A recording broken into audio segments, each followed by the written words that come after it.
नमस्कार।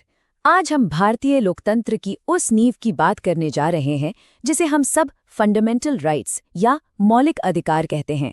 असल में ये वो अधिकार हैं जो हर नागरिक को सरकार की ताकत के खिलाफ एक सुरक्षा कवच देते हैं।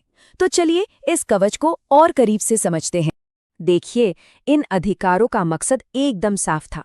जैसा कि डॉक्टर बी.आर. अंबेडकर ने कहा था, राज्य की शक्ति को सीमित करना और नागरिकों की स्वतंत्रता को सुरक्षित करना। मतलब ये सिर्फ कुछ नियम कानून नहीं है, बल्कि ये हर इंसान की गरिमा और आज़ादी के गार्ड हैं। मौलिक अधिकारों का ये जो आइडिया है वो भारत में अचानक से नहीं आया। इसकी जड़ें दुनिया भर में आज़ादी के लिए हुई लड़ाइयों और मानवाधिकारों के विकास से जुड़ी हुई हैं। आइए जरा देखते हैं कि ये विचार पूरी दुनिया में कैसे पनपा।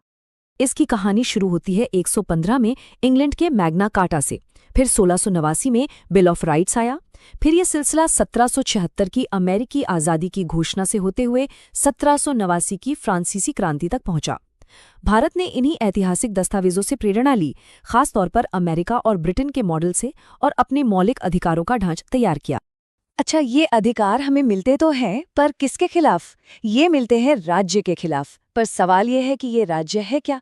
तो देखिए, संविधान के आर्टिकल 12 के हिसाब से इसमें केंद्र और राज्य सरकारें, हमारी संसद, विधानसभाएं और यहाँ तक कि एलआईसी या ओएनजीसी जैसी सरकारी कंपनियां भी शामिल हैं। मतलब अगर इनमें से कोई भी हमारे अधिकारों को छीनने की कोशिश करे तो ये कवच हमारी रक्षा करेगा। अब बात करते हैं हमारे सुरक्षा कवच के पहले और सबसे जरूरी हिस्से की, समानता का अधिकार। इसका सीधा सा मतलब है कि भाई, कानून के नजर में सब बराबर हैं, कोई छोटा नहीं, कोई बड़ा नहीं।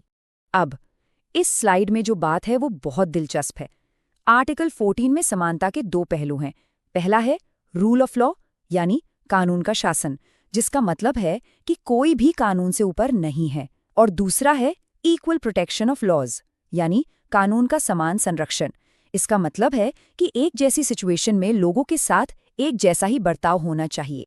और इसी आइडिया को आर्टिकल 15 और मजबूत करता है। ये साफ कहता है कि राज्य किसी भी नागरिक के साथ धर्म, जाति, लिंग या जन्म की जगह के आधार पर भेदभाव नहीं कर सकता। हाँ, पर ये महिलाओं, बच्चों और सामाजिक रूप से पिछड़े वर्गों के लिए खास प्रावधान बनाने की इजाजत भी देता है, ताकि उन्हें बराबरी पर लाया जा सके। और फिर आता है आर्टिकल 17, जो सामाजिक सुधार का एक बहुत ही ताकतवर और क्रांतिकारी कदम है। ये अस्पृश्यता यानी छुआछूत को किसी भी रूप में पूरी तरह से खत्म करता है और इसे एक सजा दिए जाने वाला अपराध बनाता है। इसमें कोई अगर मगर, कोई किंतु परंतु नहीं है। ये एक एब्सोल्यूट अधिकार है। चलिए, अब हमारे सुरक्षा कवच की अगली परत पर चलते हैं, स्वतंत्रता का अधिकार। ये शायद सभी अधिकारों में सबसे बड़ा है और हमारे जीवन के लिए सबसे जरूरी भी।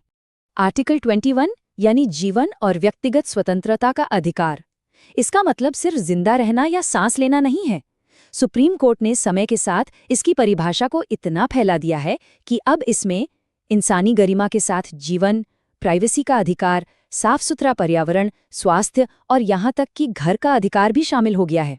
ये दिखाता है कि हमारे अधिकार कितने जिंदा हैं और वक्त के साथ विकसित हो रहे हैं। इसका एक बहुत ही शानदार उदाहरण है 86वां संविधान संशोधन 2002 में। इसके जरिए आर्टिकल 21A को जोड़ा गया, जिसने 6 से 14 साल के बच्चों के लिए मुफ्त और जरूरी शिक्षा को एक मौलिक अधिकार बना दिया। ये दिखाता है कि हमारा संविधान समय की जरूरतों के हिसाब से कैसे खुद को बदलता है। अब हम कुछ ऐसे खास अधिकारों पर नजर डालेंगे जो नागरिकों को अलग अलग तरह के शोषण और सरकार की मनमानी से बचाने के लिए बनाए गए हैं। आर्टिकल 23 और 24 ये शोषण के खिलाफ एक मजबूत ढाल की तरह हैं। ये इंसानों की खरीद फरोख्त और बेगार यानी जबरदस्ती काम करवाने पर पूरी तरह से रोक लगाते हैं और साथ ही खतरनाक नौकरियों में बच्चों से काम करवाने को भी मना करते हैं। इसी तरह आर्टिकल 25 से 28 भारत के सेक्युलर ढांचे को मजबूती देते हैं। ये हर व्यक्ति को अपने धर्म को मानने, उसका पालन करने और उसका प्रचार करने की पूरी आज़ादी देते हैं। ये एक बहुत ज़रूरी अधिकार है, लेकिन ये भी ध्यान रखना होगा कि ये अनलिमिटेड नहीं है। पब्लिक ऑर्डर, नैतिकता और स्वास्थ्य को बनाए रखने के लिए इस पर कुछ पाबंदियां लगाई जा सकती हैं। लेकिन सोचिए, एक अधिकार आखिर है क्या? बस कागज पर लिखा एक वादा? तो क्या होता है जब इस वादे को तोड़ा जाता है? अगर किसी के मौलिक अधिकार का हनन हो तो वो क्या कर सकता है? और यहीं पर संविधान का सबसे ताकतवर हिस्सा सामने आता है। ये वो पावर टूल्स हैं जिनका इस्तेमाल करके कोई भी नागरिक अपने अधिकारों की रक्षा के लिए सीधे अदालत का दरवाजा खटखटा सकता है। आर्टिकल 32 को संविधान की आत्मा कहा गया है, क्योंकि ये सिर्फ अधिकार देता नहीं बल्कि उन्हें लागू करवाने का भी अधिकार देता है। इसके तहत कोई भी सीधे सुप्रीम कोर्ट जा सकता है। और ये हैं वो 5 पावर टूल्स जिन्हें रिट्स कहते हैं: हेबियस कॉर्पस, मैंडामस, प्रोहिबिशन, सर्शियोरारी और क्यो वारंटो। मान लीजिए, हेबियस कॉर्पस का मतलब है कि अगर किसी को गैर कानूनी तरीके से हिरासत में लिया गया है तो कोर्ट पुलिस को हुक्म दे सकती है कि उसे पेश किया जाए। ये सच में एक नागरिक के हाथ में बहुत बड़ी ताकत है। हालांकि ऐसा नहीं है कि इस सुरक्षा कवच में कोई कमजोरी नहीं है। मौलिक अधिकारों की आलोचना भी होती है। कहा जाता है कि इनमें बहुत सारे अपवाद और पाबंदियां हैं। नेशनल इमरजेंसी के दौरान आर्टिकल 20 और 21 को छोड़कर बाकी अधिकारों को सस्पेंड भी किया जा सकता है। तो एक बैलेंस्ड नजरिया रखना भी जरूरी है। तो कुल मिलाकर मौलिक अधिकार हमारे लोकतंत्र की रीढ़ की हड्डी हैं।